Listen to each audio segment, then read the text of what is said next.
సంగం circle పరిధిలో ఉన్నటువంటి అన్ని మండలాల్లో కూడా 144 సెక్షన్ అమల్లో ఉంది.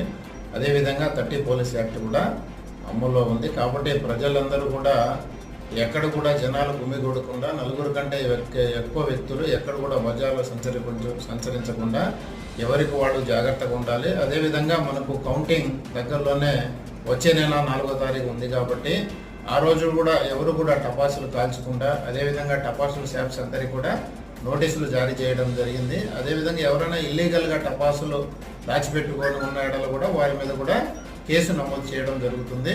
అదేవిధంగా 4వ తారీఖు రిజల్ట్స్ వచ్చిన తర్వాత కూడా ర్యాలీలు, అదేవిధంగా బైక్ రైడింగ్లు, అదేవిధంగా సభలు, సమావేశాలు వీటికి అన్నిటి కూడా పర్మిషన్ లేదు. కాబట్టి ప్రజలందరూ కూడా, అదేవిధంగా మండలంలో ఉన్నటువంటి అందరు నాయకులు